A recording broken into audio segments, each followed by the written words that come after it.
Meu primeiro contato com o texto de Coração das Trevas foi no quadrinho desenhado pela Katarina Nyong'o e adaptado no roteiro pelo David Meyerowitz, e de lá pra cá eu já tive a oportunidade de ler o livro original em 2 outras ocasiões. Numa primeira camada, como muito bem colocado pelo Meyerowitz no prefácio do quadrinho, o livro é como um grande road movie, aquele tipo de filme onde os personagens partem numa viagem até algum lugar e a história acontece mais na viagem do que no destino dela. Mas Coração das Trevas existe um contexto específico, e talvez como qualquer outra obra é importante a gente pensar ela a partir disso. O próprio Joseph Conrad, autor do livro, fez a travessia do rio Congo, o segundo maior da África, depois do Nilo, segundo a Wikipedia, e publicado lá em 1900, o livro surge totalmente inserido no processo de colonialismo, no caso, de origem belga, o ainda que mascarado roubo imperial que a Europa operava através da extração de marfim das terras africanas.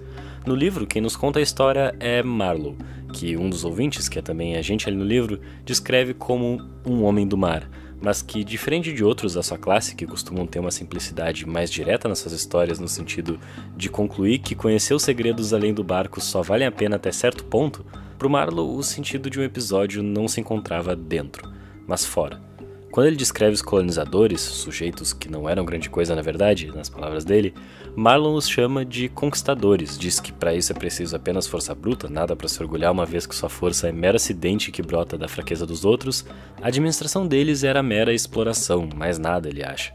Era apenas roubo com violência, a conquista da terra, que significa principalmente tomar daqueles que têm aparência diferente, não é uma coisa bonita de se ver. O que nos redime é apenas uma ideia. O que nos salva é a eficiência. A devoção à eficiência.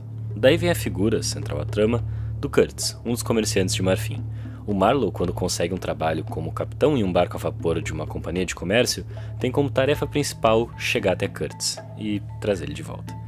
Esse foi um livro muito marcante na literatura e essa estrutura de roteiro influenciou muitas outras obras em muitas outras mídias. Mas ainda mais importante do que olhar para essa estrutura, que é sim muito forte, é olhar para como diferentes autores traduziram essa estrutura para diferentes contextos.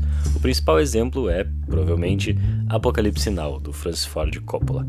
Lançado 80 anos depois do livro, em plena Guerra Fria, é exatamente sobre esse projeto de paranoia dos Estados Unidos que o filme se sustenta. Durante a Segunda Guerra, o Japão tinha invadido e ocupado parte da região conhecida como Indochina, da qual o Camboja e Vietnã fazem parte, e parte disso já estava sob domínio francês.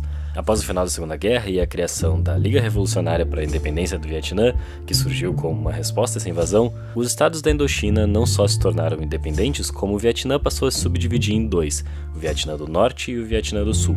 O problema para os Estados Unidos, é lógico, é que a parte do Norte socialista tinha apoio dos soviéticos. Os heróicos americanos não podiam perder a oportunidade de levantar a bandeira da luta contra o comunismo e petróleo, e sem fazer a menor ideia de onde estavam se metendo, enviaram armamentos, soldados, todo tipo de ideia irresponsável possível numa guerra que acabou com a derrota deles, a unificação do Vietnã num grande estado comunista depois de expulsar os americanos, e que reduziu o índice de pobreza de 70% para 13% depois disso, aliás, num vexame que ficou marcado para sempre na história, mas mais importante do que isso, justificou o genocídio de milhares de inocentes nativos do Vietnã e mais um monte de jovem americano que não tinha a culpa de estar sendo enviado em uma missão sabidamente suicida. Dessa vez, em vez do Marlowe do livro, a gente segue o oficial de operações especiais dos Estados Unidos, Capitão Willard, convocado para voltar ao Vietnã numa missão, assim como no livro, até Kurtz, que aqui é um coronel que desertou e comanda sua própria unidade em Camboja.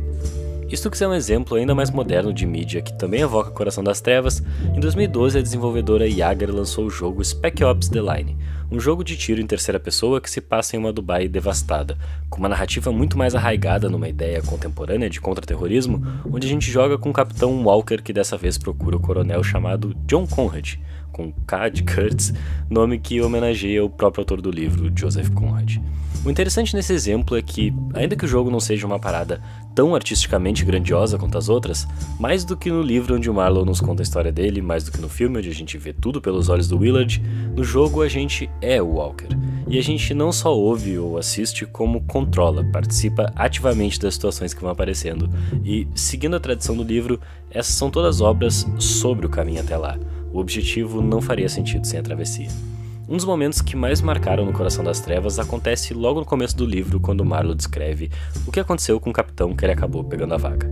Ele tinha morrido num choque com os nativos por causa de um desentendimento a respeito de umas galinhas.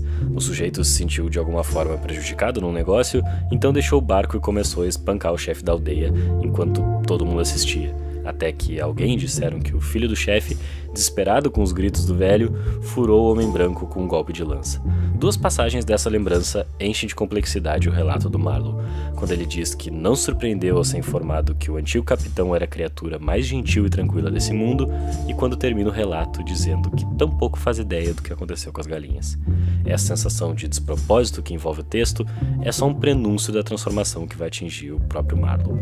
Durante o livro ele narra as mais absurdas situações, navios atirando de forma incompreensível na imensidão vazia do continente, a falsa filantropia de todo empreendimento, as demonstrações de trabalho irracionais mandavam os nativos escravos explodirem rochas para construir ferrovias que sequer passariam por ali, escravos esses que morriam lentamente, não eram inimigos, não eram criminosos, trazidos da costa com toda a legalidade de contratos temporários, perdidos em um ambiente incompatível, eram alimentados com comida que não conheciam, muitas vezes podre, adoeciam e então recebiam permissão para se arrastar para longe e descansar, entre todas as aspas que tu puder imaginar.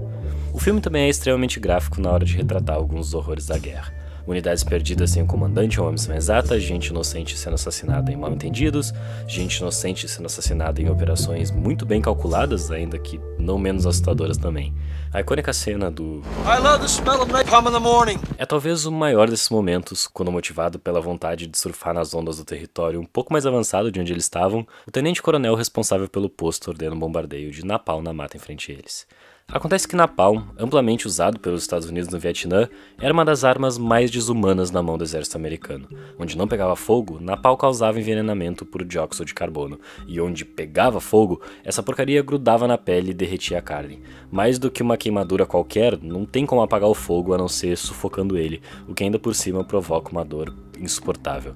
Um incêndio causado por napalm era quase impossível de conter, e na ânsia de limpar, tirar isso da pele, as pessoas só espalhavam o fogo. A gente não faz ideia. Lançar uma bomba de napalm é uma atitude totalmente irresponsável. Os aviões não tinham precisão nenhuma, não enxergavam nada no meio da mata e uma vez que o bombardeio começava, só parava depois de muita destruição incontrolável.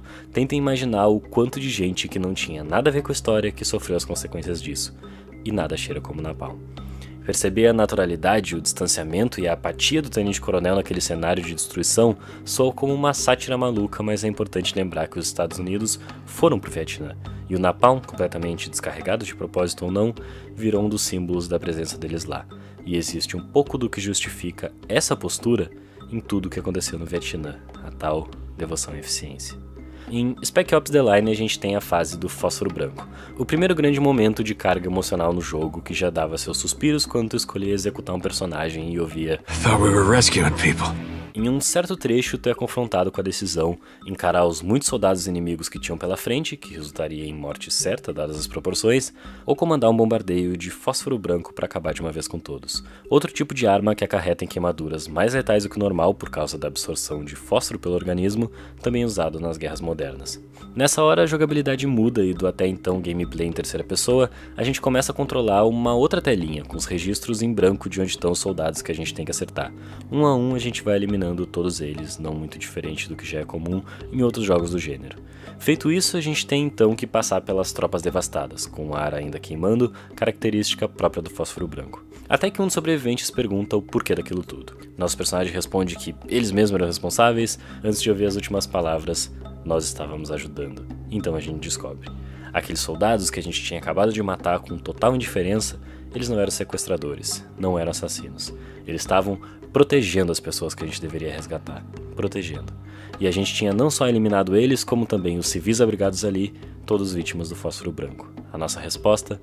Precisamos continuar em frente. Sempre a eficiência. E aqui isso ganha ainda uma camada de metalinguagem por se tratar de um jogo onde, de fato, tudo também se move à base de missões. Em entrevista, um dos escritores do jogo disse que a ideia por optar por essa narrativa surgiu durante o processo de desenvolvimento. Eles estavam tentando escrever os personagens como verdadeiros soldados, não como heróis, mas quanto mais faziam isso, mais difícil era justificar suas ações. Tudo que era lógico para um videogame fazer, era totalmente ilógico para uma pessoa real fazer.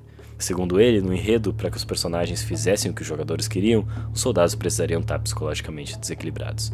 Em certo momento o jogo nos fala: matar por si próprio é assassinato, matar pelo seu governo é heróico, matar por entretenimento é inofensivo.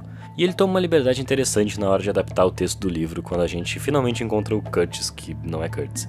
Para frisar de maneira ainda mais radical o quanto nós somos tão responsáveis quanto poderíamos ser por toda a violência que aconteceu ali, o Curtis do jogo é só uma carcaça, um espantalho onde podíamos projetar toda a culpa, mas nunca de fato existiu. E isso nem chega a corromper a ideia original do Coração das Trevas, porque, mais do que o personagem, Curtis sempre foi uma ideia. O Curtis de Apocalipse Now encarna toda a autoconsciência belicista a respeito da guerra. É descrito como o soldado ideal, o melhor das turmas que passou, mais de 1000 condecorações. O Curtis do livro é dito que ele vendia mais marfim do que todos os outros comerciantes juntos. Quando em ambas as obras surge o questionamento de como, o que fazia desses dois sujeitos tão excelentes em suas áreas, quais seriam seus métodos? I don't see any method at all. E ainda assim, suas ideias eram extremamente sedutoras. Marlowe e Willard vão aos poucos sendo sugados pelas ideias de cada Curtis, essa voz magnética, imponente, essas palavras pervasivas. O coronel se dizia além da frágil e falsa moralidade do exército. Dizia que treinavam jovens para atirar nas pessoas, mas seus comandantes não permitiam que escrevessem fuck nos seus aviões, porque é obsceno. O Curtis do livro, por sua vez, dizia: você mostra a eles que tem em si algo que é realmente lucrativo e não haverá limites para o reconhecimento da sua habilidade. Claro que é preciso tomar cuidado com as motivações certas, sempre. E, de fato, tinha algo do Curtis nos homens que foram até eles, seja Marlon, seja Willard. Ambas as obras fazem questão de frisar isso. Curtis não era um lunático. Acreditem ou não, a inteligência dele estava perfeitamente clara, concentrada sobre si mesmo, é fato, com horrível intensidade, mas clara. Nesse processo de revelação durante a travessia e encontro com a insanidade da guerra, Willard sentia, nas palavras dele, que sabia uma ou duas coisas sobre Curtis que quem ordenou a missão não sabia. Ele, em algum nível, entendia Curtis, e o Marlon, no fim, se sentia amigo de Curtis de alguma forma. E todas essas obras, como mídia, não operam uma experiência tão distante daquilo que querem criticar. Spec Ops ainda é, em tudo que vai além da narrativa, um jogo como vários outros que ainda são produzidos. Boa parte do valor de entretenimento dele se deve à ação da gameplay. Apocalipse Now segue sendo um belíssimo exemplar do que são os filmes de guerra produzidos por Hollywood, tudo o que faz o subgênero tá ali. E o Coração das Trevas, bom, segue sendo alvo de controvérsia até hoje. Ao mesmo tempo que lança um olhar benévolo, embora condescendente aos africanos, desumaniza eles o tempo todo, são chamados de pretos, canibais, ferramentas úteis, apesar da suspeita de que possuam personalidade.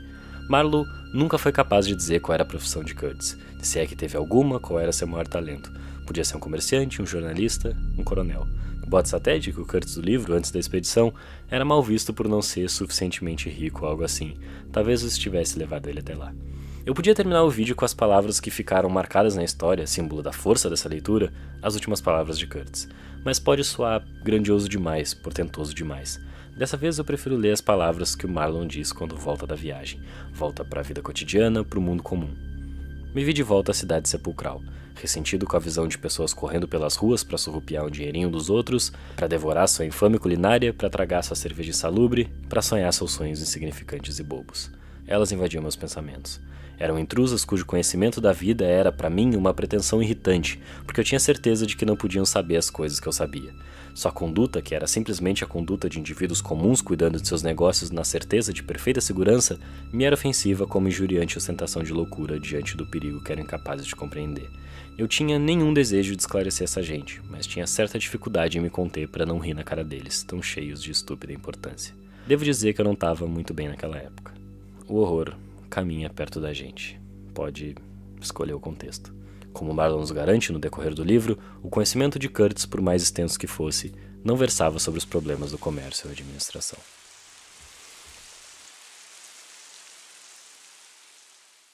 Meu nome é Henrique e fazia tempo que eu não saía tão pesado de um vídeo, esse foi um dos roteiros mais densos de se escrever, assim como também a leitura do Coração das Trevas, a recomendação principal desse vídeo, eu vou deixar pra vocês aí na descrição e nos comentários. E também queria agradecer a Editora Antofágica por me enviar o livro e patrocinar esse vídeo, eles têm um canal bem da hora no YouTube também. É isso, comenta que ajuda muito, curte, compartilha pra essa mensagem seguir pra frente, dá uma olhada na nossa campanha de financiamento, porque de fato é isso que sustenta o nosso trabalho, seria impossível manter a frequência que a gente mantém sem isso. Até!